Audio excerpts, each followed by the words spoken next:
News Review. I'm your host as usual, Adesoji Iginla, and with me are two of the most brilliant African minds I know. Start with the sister. She is Fubara Eneli, host Rethinking Freedom, author of that book escapes me now. Rethinking Freedom as well. Sorry? Well, author of Your Self-Love Revolution. The Yeah. Self-Love Revolution. Yes. Yes. Self-Revolution. And co-host of Women and Resistance, a midweek special which you can find on this channel. The gentleman needs no other uh, introduction other than the man who renamed River Thames as River Gulu,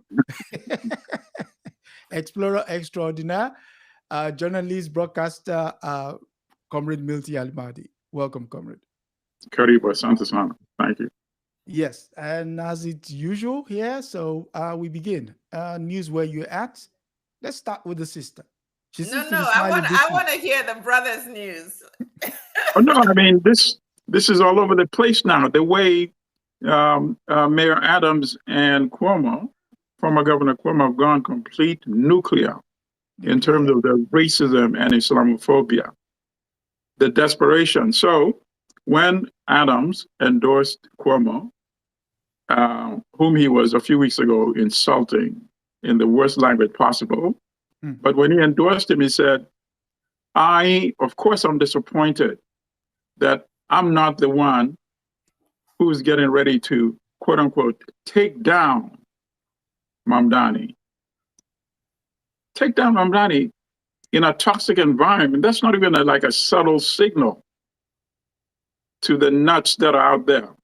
There's already a guy who was extradited from Texas for threatening him and his family. Yeah. And this is the kind of language that Adams is, Adams, we knew Adams was really bad, but now he's even exceeded our low expectations of him. He said, New York is not Europe. We don't want New York to be turned into Germany, where you have all this Islamic attacks. We don't want New York to be turned like Nigeria, where you're burning down the churches. And right behind him, Cuomo is standing right there. Like, this is my step in, fetch it. I can't be, as a European American, I can't be this, explicitly racist and Islamophobic. So let me use this. I don't even know the word to use for Adams now. So that to me is the news of the week. And so in fact, that's one of the questions when I asked him, when I interviewed Mamdani, I said, when Adams uses language like that, is it not clear that he's actually sending not even a subtle message to some nut out there? So he nodded, said, listen, when I leave my home now, me and my wife, we have to go out with armed protection because of the threats against us. So of course, that kind of language is racist. So I asked him, do you think other religious or spiritual leaders are doing enough to denounce that kind of language and to urge the candidates, just stick on the issue. So you don't like the guy because, he's a democratic socialist, say so. And critique his policies and say why he won't work and why New Yorkers must reject it. But, so I really hope it doesn't escalate and get into very dangerous territory in the remaining 9 or so days that are left in this campaign. Wow. I saw a meme this morning, and it was a young Black male, young man. And he said, you're asking me when I got radicalized. I'll tell you when I got radicalized. I got radicalized when every day at school at 7 a.m. I would recite a pledge and I would say, and liberty and justice for all. And I believed it. And so the question is, have we, and I know what the answer is, but have we just been throwing around words? But it was just to placate people, but you really had no intention of living up to those words. And that's what African Americans have always done in this country, is I wouldn't say force because we haven't forced, but try to persuade white America to live up to the ideals that it professed, that it embodied. When you Right. are the quote unquote democracy officer, police officer of the world, telling everybody else what democracy should look like, what does it look like on your own land? And for them to be so openly and blatantly racist and Islamophobic in this way. And then the question is, for Eric Adams, what is your end game? Besides that, you're just a sore loser. It is clear that Trump has not rewarded any of his other boys, his black boys. He has not rewarded them with any of the things he's rewarded the white boys with. Right. Right. So, I mean, I guess you got your pardon, or they made your charges go away temporarily. So are you trying to make sure they go away permanently because they didn't give you a permanent, pardon in that sense? Like, what is his end game? And then because I have children and I know the conversations I have with my children, is his mother alive? Is his Very good father question. alive? Does Very he have good any question. black brothers or sisters or uncles or aunts? Like, what are the black and even the black Yeah. clergymen and women who supported him? The other, where is Hakeem Jeffries with his Muslim sounding name? Oh, Where's Schumer? Where are all of them in speaking up? And then all of these, like you said, these religious leaders, where are they in calling out this absolute evil? Yeah. Yeah. It's But terrible. this is the country that we live in now. And I hope he lives one, and I hope that he definitely No, wins this. you've articulated the correct points. Yeah. You've articulated. Correct. yes. Yeah, So- no, those are correct points. You asked a very good, pertinent question. I think Jeffries endorsed him yesterday. I tweeted, I said, that's like endorsing him on November the 5th. Yeah. Right. But, but he took it graciously and he thanked him for it, But you're right. Adams is very, beyond even a bitter loser. And you asked the pertinent question, toward what end? You are escalating the toxicity just because you're not going to be mayor anymore. And then how are you going to walk it back after the fact when it's already out of the bag? So that's a good question. Question: has the Nation of Islam said anything? I don't They know. have a major mosque in New York City. Have they said anything? The nation has been quiet lately. And I think a lot of it also, has to do with, Minister Farrakhan is a very senior citizen now. Yeah. So I think that accounts for the lack of activity.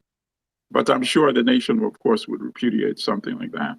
And all the other Islamic ministers have, come out. But we need to hear from non-Muslim leaders also to come out. The Christian churches. We definitely do. I think he's speaking at Abyssinian today. So I'm sure Abyssinian would come out strongly to denounce this kind of toxicity that's being spread by Adams and Cuomo. Oh, okay.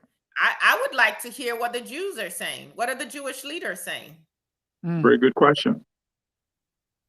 Yeah. Interesting. Yeah, so it's a wait and see situation. The news here is a book came out in the course of the week titled Nobody's Girl. It's Virginia Giuffre's book, which is partly ghostwrited. And the fallout of that is the Duke of York, Prince Andrew, gave up his titles. And but that doesn't seem to be enough for the British establishment. They want his brother to go in hard. One of the key things is he's living rent-free in a royal lodge.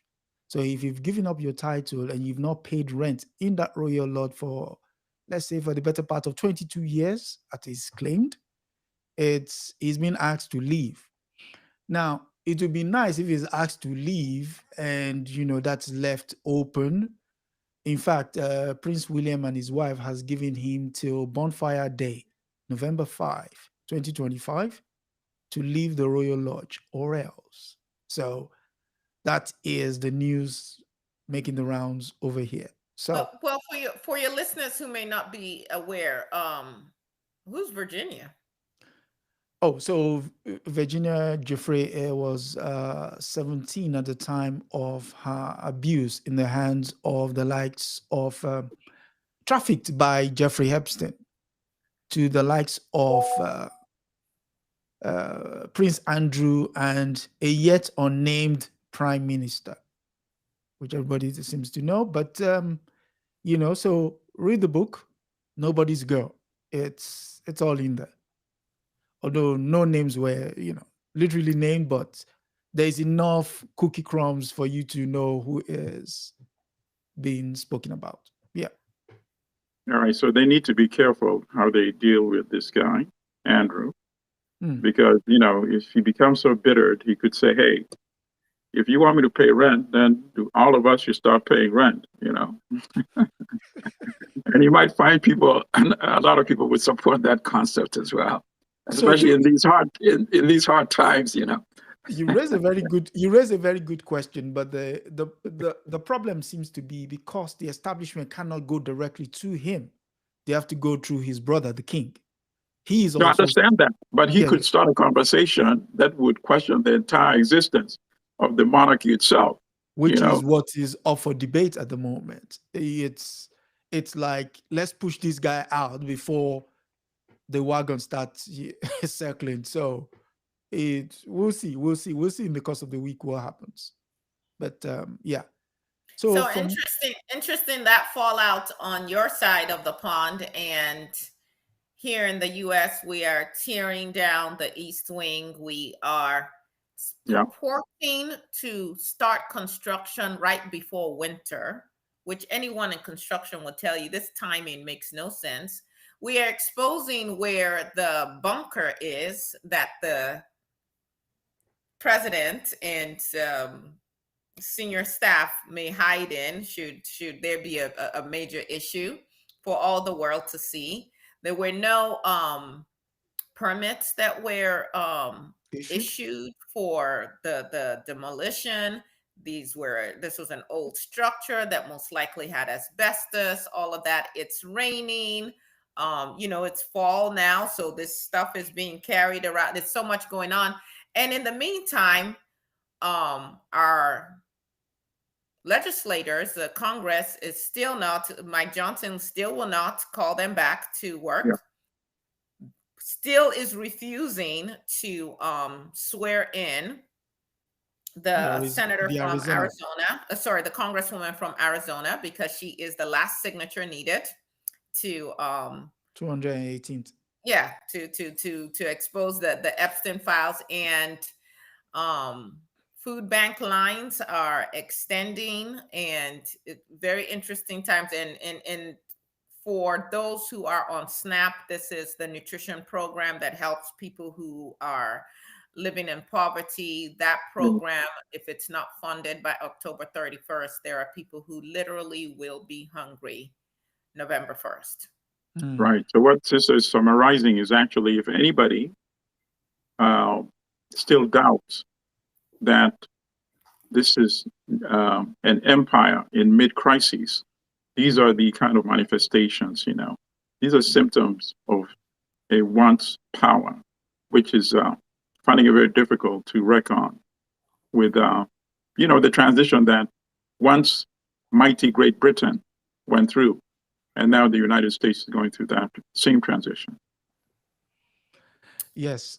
So from one news abuse to another, the first news comes from Al Jazeera, and it's titled, "Why the Church of England Owes Zimbabwe More Than an Apology." And yes, so it reads, "The Church of England owes Zimbabwe more than an apology. Its legacy in Zimbabwe, it's not only one of faith, but of conquest and concealment. Its moral debt to Africa demands justice, not just an apology," it says. and that's the new Archbishop, the first woman, Sarah Mololi. So the lead reads, where 7 Zimbabweans announced on October 4 that they were suing the Church of England for enabling the brutal abuse they suffered at the hands of John Smith, a leading figure in its evangelical movement. Their action was not only about justice for the past, but it was an indictment of the institution that has never been reckoned with the violence it spread under the banner of faith. Being Africans yourself, yeah, so as they will say, let us pray. What's your take on this? You want to take it first, sister? Sister, No, you can go. Sure. Okay. So first of all, this is like a commentary op-ed opinion piece, very well written, by the way. And as I'm reading it, I started wondering there must be a couple of good books out there, and if not, he should probably, work on a book on the church, imperialism, and abuse in Africa. So, in terms of the editing here, so it says enabling brutal abuse. I was wondering why they were not just explicit and say enabling brutal sexual abuse. That's the focus of the op-ed, in addition to the other abuses. That is why they're filing this lawsuit. They're not filing the lawsuit because the church was the handmaiden of imperialism, conquest, and all that. He goes through that as well. But that's not what this lawsuit is for. The lawsuit primarily is because of the sexual abuse suffered by these boys, now, of course, men, and some not even alive anymore, in Zimbabwe. And also, the main lead is buried at the very end of the story, and he talks about the history, the nature of the abuse, and all that. And I'm saying, okay, so when are you going to mention monetary compensation? Because that's the obvious thing that you're implying very strongly. And then all the way, probably the last paragraph, the last to second paragraph, we learned that this church, this institution is worth $14.8 billion US. Yep. And he suggests that with that kind of fortune, they should be able to make the monetary compensation that the victims or the families of the victims, in the case of the one who's already dead, they should make that compensation. So in terms of the editing, the writing as well, I like learning about this, because if this was what's happening in Zimbabwe, I'm very confident where the same church exists in Africa and elsewhere around the world, this same type of abuse was going on as well. So that's my initial comment. Sister? It's really hard for me to have a discussion on this and to feign any kind of objectivity. Yeah. These are words on paper, but I want the listeners, viewers, to let the impact of these words sink in. We are human beings. We were once young. Some of us are parents. Some of us are grandparents. And I want you to think about going to a place that you've been told is a place of salvation, is a place of redemption, is a place of safety. Okay? It's a place where you're told you can be vulnerable. It's a place where you're supposed to receive love and to become a better version of yourself. And that the people that you are going to encounter are representatives of God. This all-knowing, all-fear, fear the God that we should all fear. And yet, at the core of it, this was not about your redemption. It was not about your salvation. It wasn't about any kind of agape love. It was, as the article says, a commercial enterprise. But more than that, we talk about brothels, we talk about madams, prostitutes, all of that.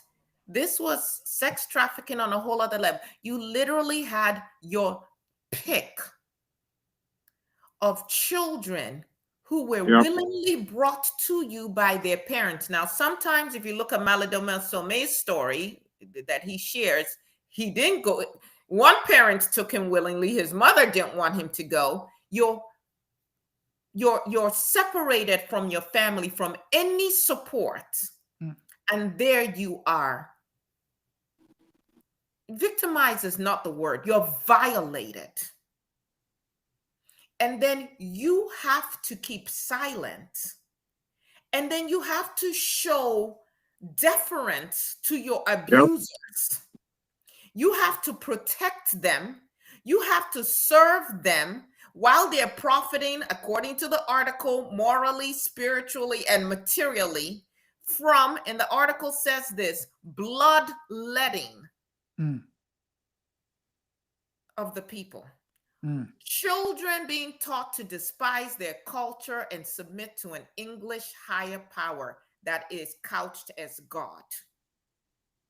The missionary cross standing beside the soldier's rifle, ensuring that even your conversion, you thinking you're converting to whatever, and it's about your spirituality, but it's about a whole different level of conquest. And by the way, also in this article, one of the guys, one of the victims talks about, I want to find exactly where he says this. He talks about the bond, right?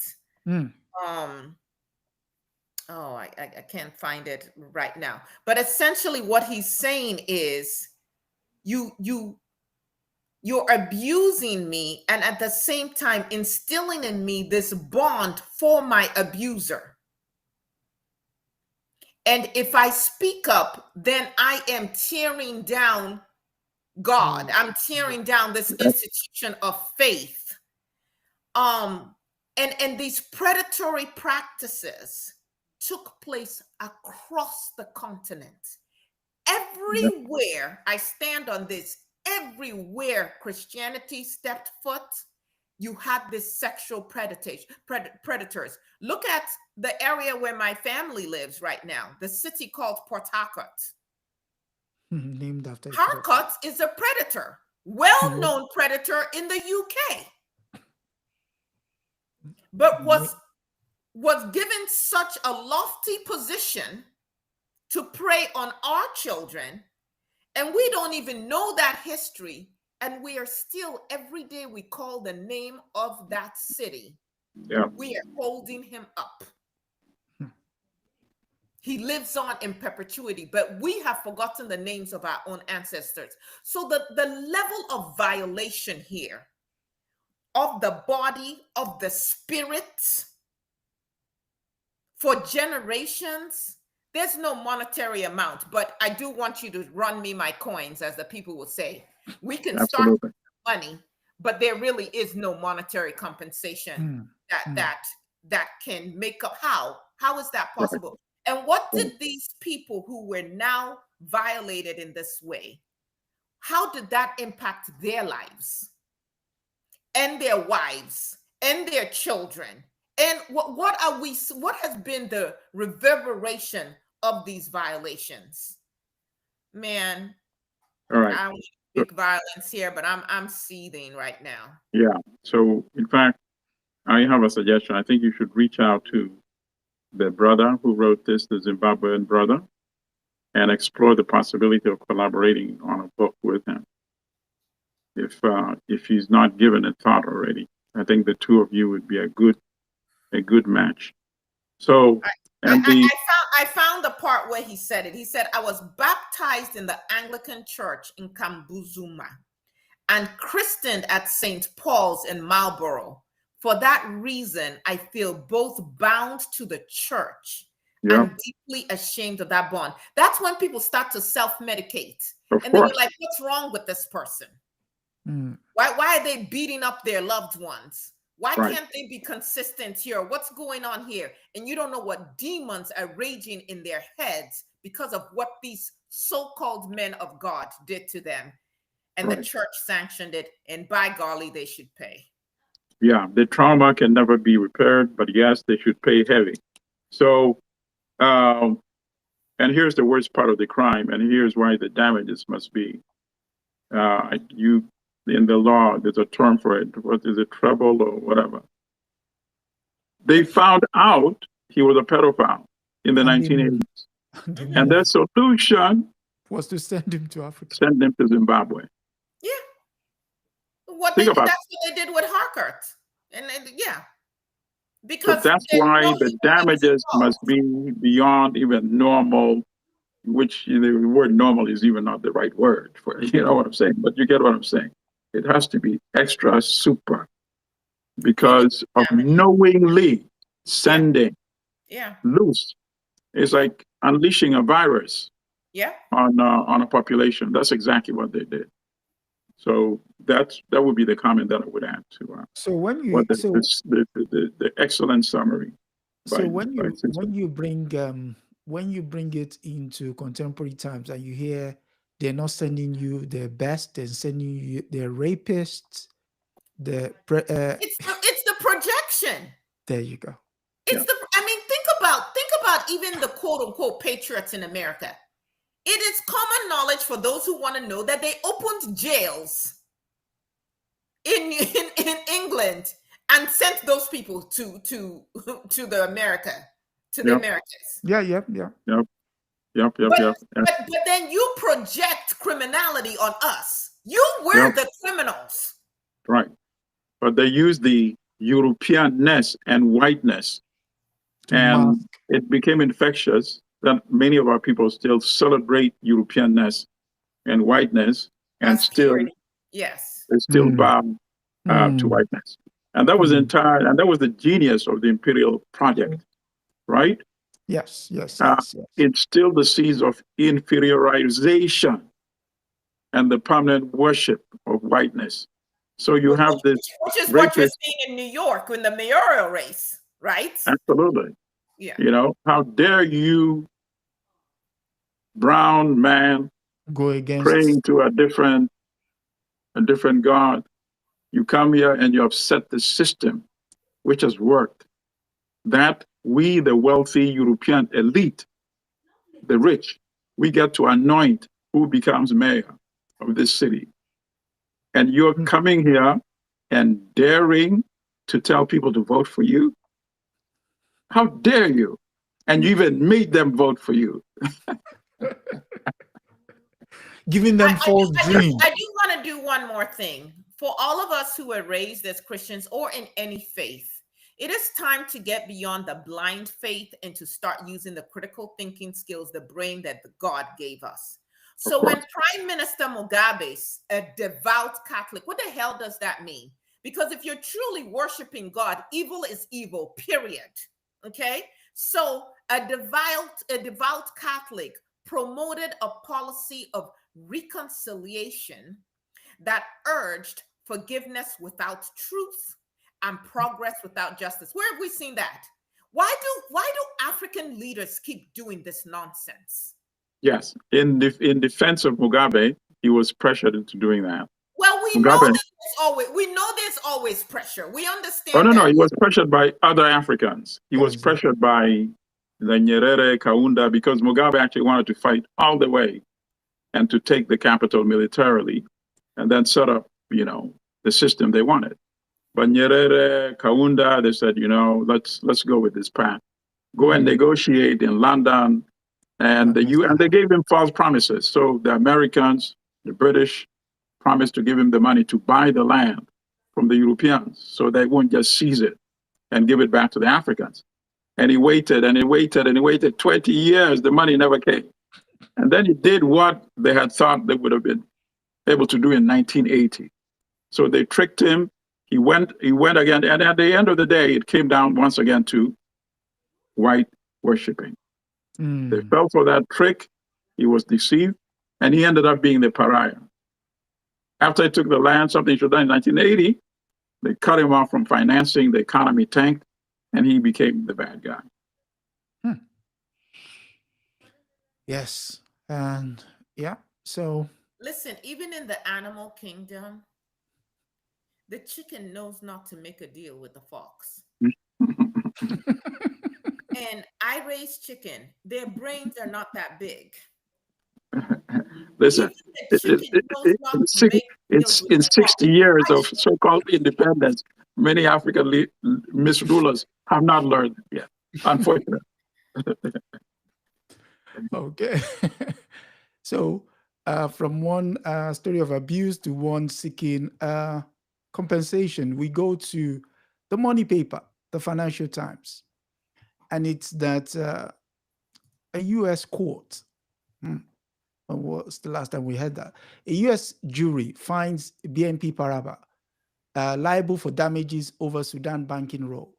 Bellwether verdict may set stage for potentially far more damages in thousands of victims assert claims. And that's Omar el-Bashir, former head of state of Sudan. A Manhattan jury has found BNP Paribas liable for more than 20 million in damages to 3 Sudanese refugees after a trial over its role in banking the war-torn African nation ruling regime, in a case that could set the stage for larger claims against it.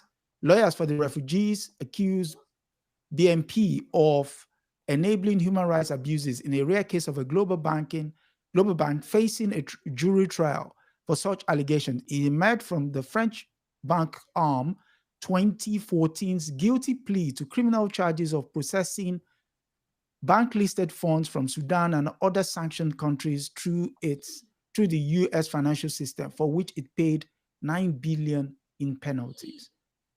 So, what's your take on this? And could this be a window into what we've said with regards to compensation, about seeking compensation from this imperialist in their own jurisdiction?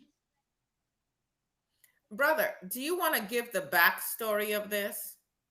Okay, so Omar al-Bashir, in coming to power in 1989, knew he didn't really have the power within the military, but he needed some sort of, what can I say it, a gambling arm. So he armed a group of militia. At that time, they were known as the Janjaweed.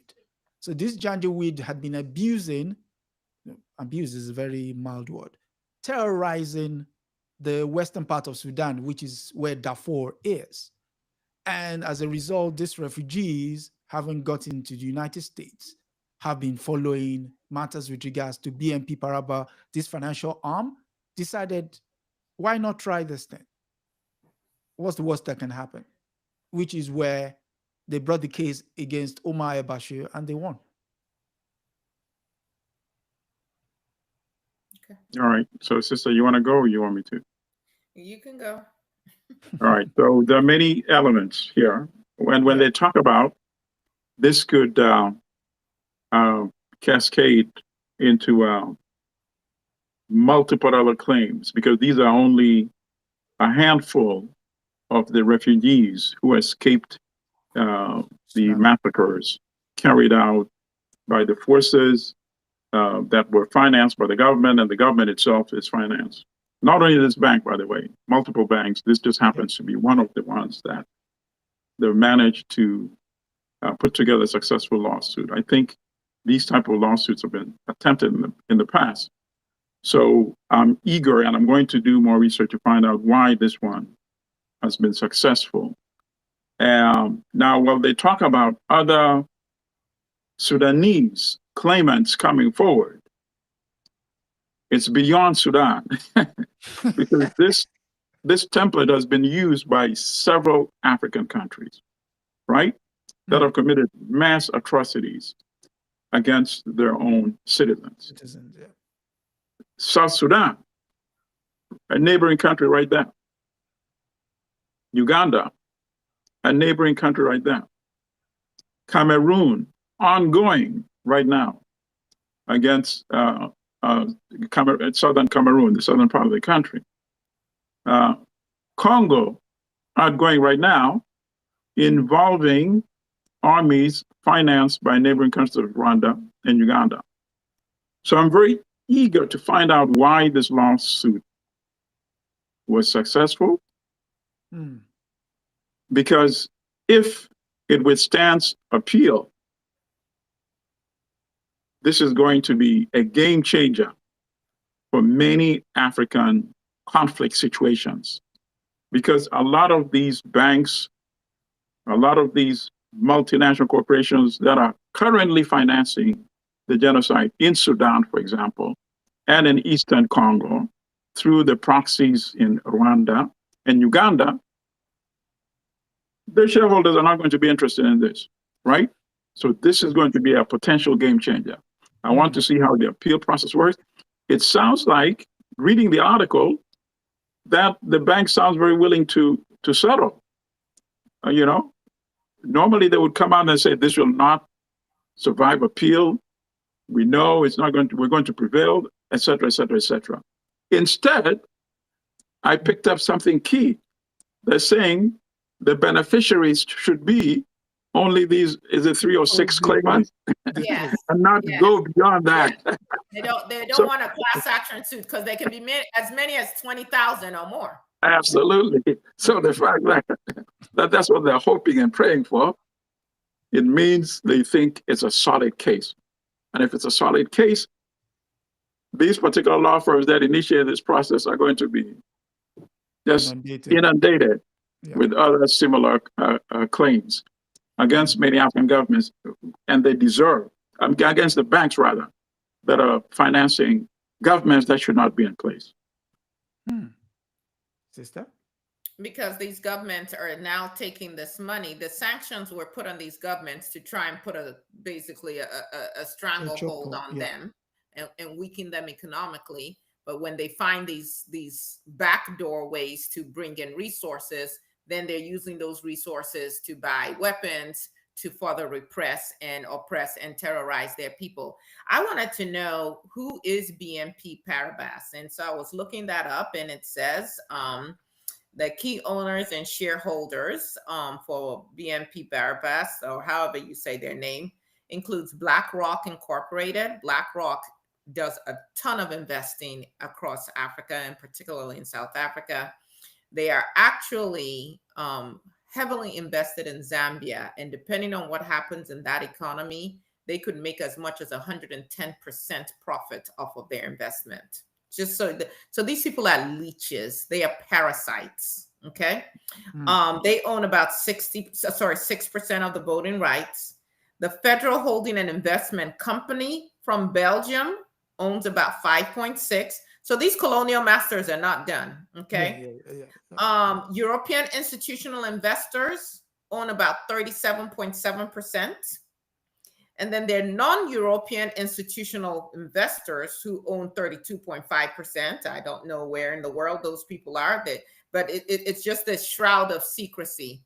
And so, first of all, I'm hoping that whoever these attorneys are, the law firm that is handling this, that they do expand this and make it a class action suit so that there is compensation to more people. Now, you have to understand that the plaintiffs in this case are residing here in the United States. Yeah.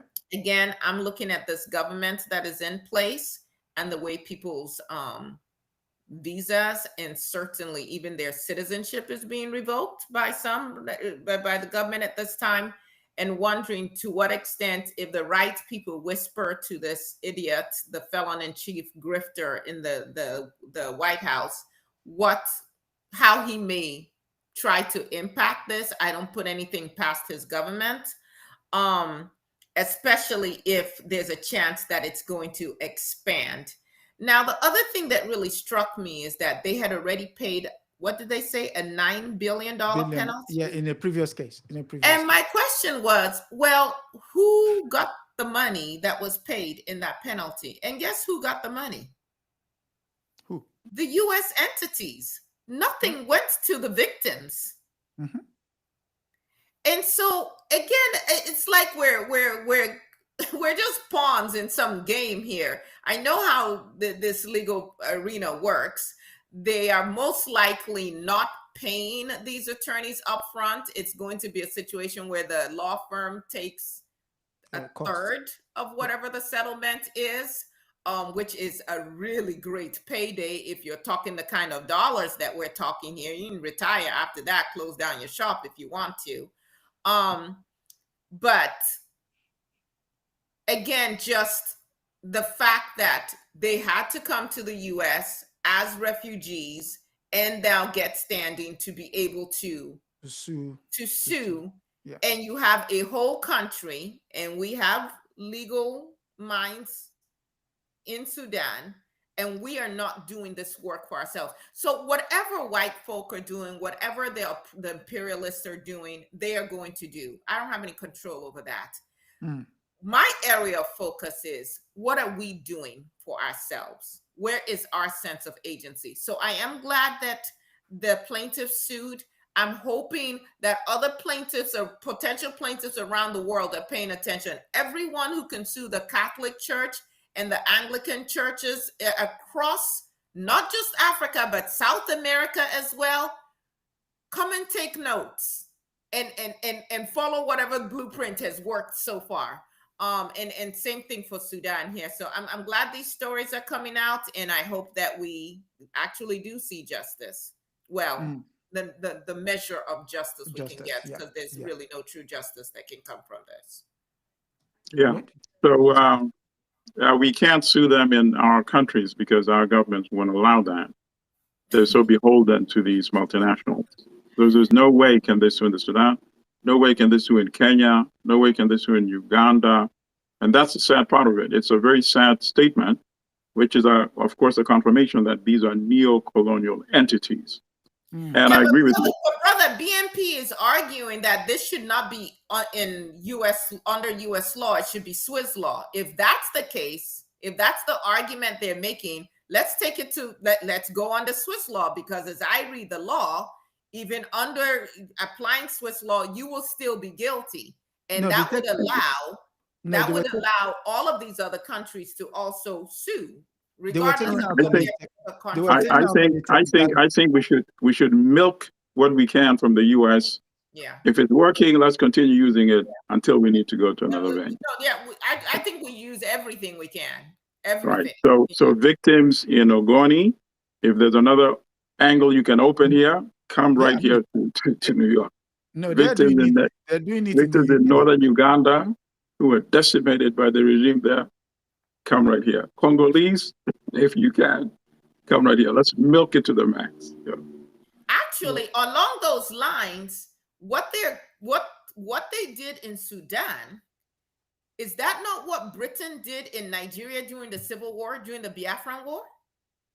Which that is has why, never really been investigated? Yeah, which is why the files have been pushed forward to be opened in another 50 years, as opposed to when it should have been opened in 2015. But yeah. I mean, in the case of Kenya, that worked when the files were opened. The victims of the brutal suppression, repression, torture, execution of the Kenya Land and Freedom Army, they filed a lawsuit in London. And the remaining survivors in their 80s now, some in their 90s. Of course, there are a lot of stuff that money cannot pay for, but they took that money for what the British did to them once they opened those files. So I think there are going to be similar cases when more files are open in the future. Okay. So we continue to watch this space. And for our next story, again, we go into the annals of history, and the news comes from Al Jazeera, and it's titled, this is very painful to read, actually. It's titled France Massacre of World War II African Riflemen Premeditated and Covered Up, report says. New findings reveal that the Thiaroye massacre death toll was far higher than reported, with up to 400 victims. And it goes, a massacre of Africa's World War II riflemen demanding pay for fighting for France in 1944 was premeditated, covered up, and its death toll vastly underestimated, according to a paper submitted to the Senegalese president and seen by the news agency AFP. According to French colonial authorities at the time, at least 35 infantrymen were killed during the massacre at Thiaroye camp near Senegalese capital, Dakar. when you read the story, and in light of what you probably already knew about it, what was your take? Brother first. Okay, well, I was happy that it looks like they're opening up an opportunity for more compensation for more victims. But nothing about it was surprising. That the figures were underreported. Yeah. They reported only maybe 35 dead, Mm-hmm. when in fact it seems like the true number is anywhere from 300 to 400. Mm-hmm. They even went into the archives and altered some of the information, which of course now makes you wonder how many more files in the colonial archives pertaining to all these colonized countries Atrocities. Yeah. have been doctored, altered, especially when it involves cases of incidents such as this massacre. And it tells you how forward-thinking Usman Sembene was. Because Yes. this thing, there are many, many crimes of colonialism and massacres, but we talk about the ones that have been highlighted. Sembene is no longer with us, joined the ancestors, but he made that film, which has allowed this to have a very long shelf life. And in each case, it just keeps expanding. We keep finding out more about this massacre. And people that are not familiar, Usman Sembene was one of the most renowned, I would say, global filmmakers, telling the story from the perspective of the victims, right? And he just happened to be a Senegalese, right? Yeah, yeah. And Camp Thiaroye is one of his films. And I don't know if it's available online, but I think you can buy the DVD, you can buy the film. And I've seen it a few times. So I'm glad he did that. That was his documentation. And now they appointed this committee led by a historian. They went into the archives. They did more research. Obviously, they made material that was not accessible at the time Sembene did his film. Now they made it accessible because of their time has elapsed, and they're able to find that, in fact, the number was 10 times more than the figure that had always been referred to historically. So now, sorry, go ahead. You asked me a question. Could you tell the listeners the reason the massacre happened? Okay, very good. Basically, Camp Thiaroye was where they concentrated the not only Senegalese troop soldiers who had fought on behalf of empire in World War II, but others from West Africa, the other French colonies in West Africa. Yeah, and they had been captured during the fight against the Nazis. They were captured by the Germans, and then at some point they were released. And rather than shipping them directly all to their individual countries from where they came, West African countries, they were congregated in Camp Thiaroye in order to be demobilized and then repatriated to their individual countries.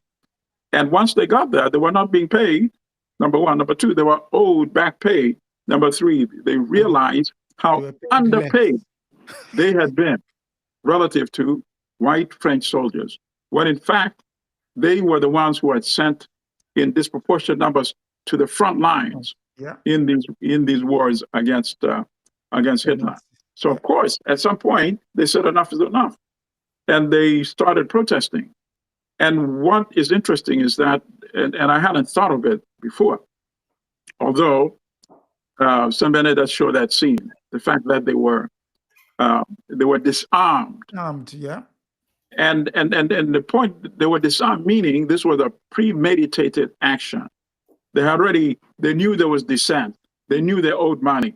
So they made the plan that should these guys protest, we're going to open fire with live rounds.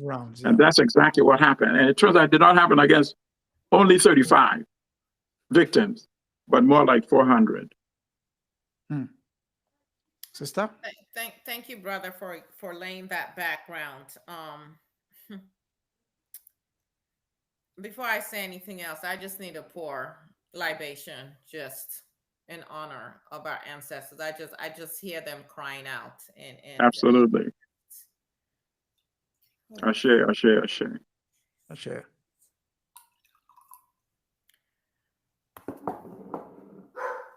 What we have experienced And for us to have forgotten, the violence of our forgetting is something that we should also be grappling with. Yeah. Because the extent to which we are still running to and embracing imperialists as our saviors, I marvel at the restraint of our ancestors, that they have not risen up and slapped us for choosing to forget.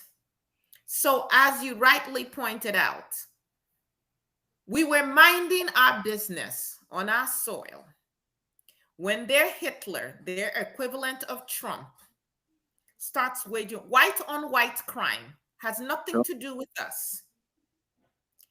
And they forced tens of thousands. More than 1 million. Of our 1 million. able-bodied young men, tens of thousands of our strongest, the most promising of our young men, and took them to a foreign land, experiencing temperatures that they had never, probably never had the awareness that existed. Yep. Put them on the front lines like cattle to slaughter. We were expendable, no humans involved. Then of the ones that survived, you're paying them less than what you pay the white men. Won our war. White on white crime was not our war. You repatriate us back to Senegal. Many of these men were not from Senegal, by the way. They were from other parts of Africa as well. Yeah. You throw them into this camp. As you pointed out, they're making less. And then even the less that they're making, you're refusing to pay them. Yeah. And when we're talking about a massacre, let's be clear, when we're just using words and the words are kind of sanitized, they executed these men. It was like a firing squad. You got a machine gun and it's rat-ta-ta-ta-ta-ta-ta-ta-ta-ta. By the way, the same thing Trump is hoping to get going in the United States, that he will go into one of these primarily Black Hispanic cities and that we would rise up and we are unarmed and you can just slaughter us. And then you cover it up. And then you burn some of the documents. Yep. And the documents that do exist, you cart them off to France, where we don't have access to them. So even the number that they're now saying it might be of 300, please. It's kind of like the people who have been disappeared. What do they call it? Camp Alcatraz? Alligator Alcatraz. Yeah. And they're talking about 2/3 of the people, they're not sure where they are. It's like those children that were separated from their parents. Remember during Trump's first regime, and we're not talking about it anymore, and we don't know where they are, and we have no paperwork supposedly. But obviously they got into a car or on a bus or a train or a plane and went somewhere. Somebody knows something. This is the same thing, history repeating itself. And Adesoji, you're going to have to start putting like a trigger warning on these episodes, because I'm going to have to go and just woosah cleanse after this. But people, we cannot afford to forget, because what we forget is repeated against us. I mean, it's hard to put trigger warnings, because you literally be putting trigger warnings on all the stories that impact Africa. Yeah. I mean, in that same 1947, the French did something similar on the other side of the continent by killing 85,000 Madagascans, simply because they refused to follow through with colonialism. So it begs the question that where do we draw the line? I mean, this is just one case that obviously is, because it's been documented over and over again, makes headlines. Like the comrade said. Yeah, but the good thing is that this report was done by African historians. Yes. And Yes. that's what we've been arguing he- for a very long time. He has a book coming out on it this year, actually. Right. So African historians need to start doing similar accounting, historical accounting, and documentation and books. So we need one for Madagascar. We need one for the German genocide in Tanzania against the people of Namibia and what was called German East Africa, which was Tanganyika, of course. We need the ones for the Belgians did in Congo. So and we need then we need one for Biafra and the 3 million Biafrans who died of starvation. And it was really what Britain was doing to ensure that no food came in while they were providing ammunition to northern Nigeria. Yes. In fact, you speak to that. There's a video online where this member of parliament was saying, if we didn't do it, somebody else would. Literally lock them down to starve them. So you see, so our historians need to start playing a prominent role in all of this historical reaccounting, because we're going to find out that things that people believe had been somewhat resolved, not at all, because you were not presented with the correct facts, as this case has now unearthed. That said, I'm minded that the good comrade would want to leave. The final story is refusing to load, but essentially it's from Radio Deutsche Welle, and it's talking about the upcoming election in Tanzania. What's your take on that? Well, it's unfortunate that I think Tanzania's president, Suluhu, has now caught them with 70 virus. But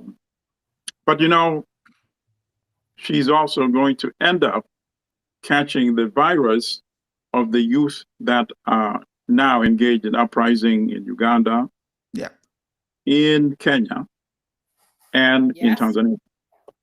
So there was a very interesting story last week when one of the leaders of the opposition parties in Tanzania was going to attend the funeral service of Raila Odinga.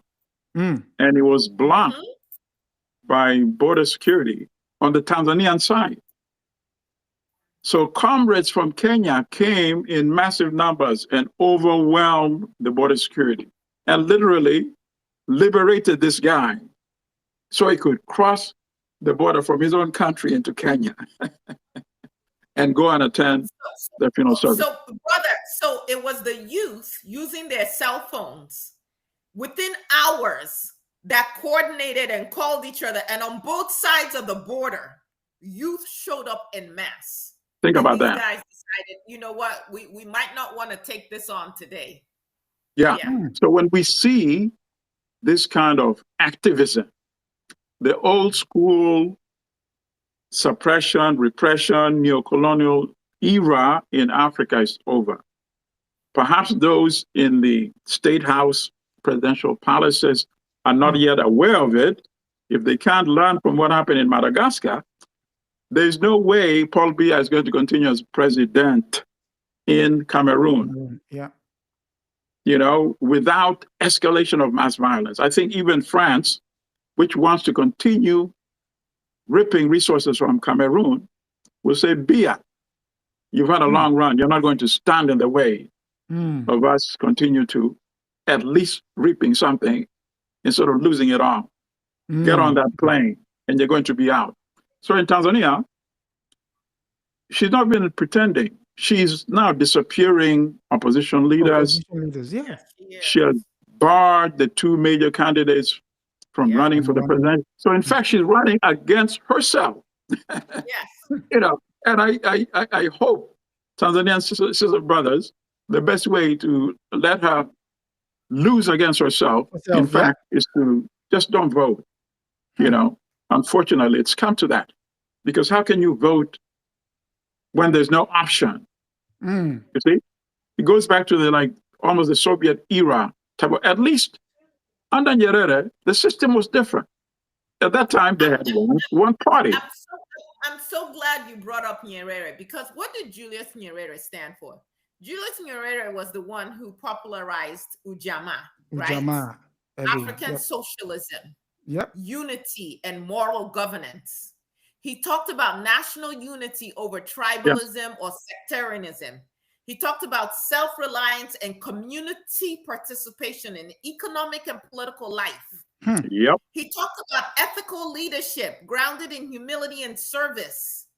He talked about democratic dialogue, even within a one-party framework. He allowed for people to criticize him, you know, things like that. And even lose.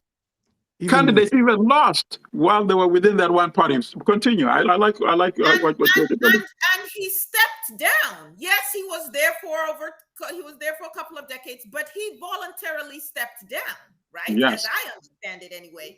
And then you look at the present reality. It's politics, it's power preservation, arrests, bans, disappearances, murders of opponents. It's not unity through inclusion anymore. It's unity through control and coercion. Power at all costs. It's elite-centered state capitalism, not village-based self-reliance anymore. And there's a growing inequality and state patronage. And here's the thing is how power corrupts. Because remember when she first came in? As a woman, I like to think, hey, look at all the issues we've had. It's men. You guys have been running the world, and look at all the drama you've created. Right. Give women a chance, and we're going to show up differently. But here's what I'm beginning to understand as I get a little older. If you don't change the structure of a thing, it doesn't matter. It doesn't matter who gets in there. So, like the United States, you can put in Obama, you can put in Kamala. If the structure has not been changed, we're still going to be bombing Libya. We're still going to be mistreating, people from certain groups, right? You can have an Eric Adams as a Black mayor, but still doing the bidding of white nationalists. And so really the structure itself has to be changed. And it's a shame that Nyerere had one idea, and this is what has evolved, if you will, in Tanzania. Temporarily. Temporarily, because history is a process, and when you talk about changing the structure, there's no other alternative word for it. Actually, it's revolution. It's revolution, and revolutions happen without planning. Circumstances lead to that. The French Revolution, circumstances led to that. The inequity, the imperialism, the aristocracy, the arrogance, and that type of arrogance we are seeing in the United States, we're seeing in Britain, we're seeing among those African elite. So let's not take the concept of revolution off the table, Can I just add one more thing? Is the similarities in these stories, not just across the continent of Africa, but as I was reading about the massacre in Senegal, what does it remind you of if you're here in the United States of America? Remember Fort Pillow? Yep. And you have these African-American soldiers. Yes, they're prisoners of war, like the white soldiers. And what do? We're going to preserve the lives of the white prisoners of war. Yep. But the Black ones, we're going to summarily execute. And so Black people, wherever we are in the world, and we're still going this statehood thing, this, I'm ADOS, or I'm Nigerian, or I'm Jamaican. Like, people, get over it. The same thing also happened during the GI Bill. The African Americans were exempted from it. So we are one. Our struggle is one. Our liberation is going to require us to unify. Stop buying into all these crazy divisions. Yeah. We need to actually have a whole show just focusing on that. That's something that is very important to me. I think it's critical to our liberation. We need to devote a special show just talking about that topic. Once we select, we decide on our desk. Yeah, but you're right. That is the ultimate solution. The solution we've known. That's the solution that launched the Pan-African movement for a reason. So we need to go back to that. Speaking of that, we've come to the end of another African News Review. Some of you might have found that we came out early. That's because the clocks have changed. And so it might be slightly earlier for you guys now. And that said, I must thank, like I said earlier, some of the most brilliant minds I know. Comrade and sister, I am indebted to you. And yes, if this is your first time of coming here, do like, share, subscribe, do all the good stuff. And each one bring one, because this conversation will go on. And until next week, comrade. A luta continua. Sister. Black power. And from me, it's until the next story. See you, and keep reading. Yeah. See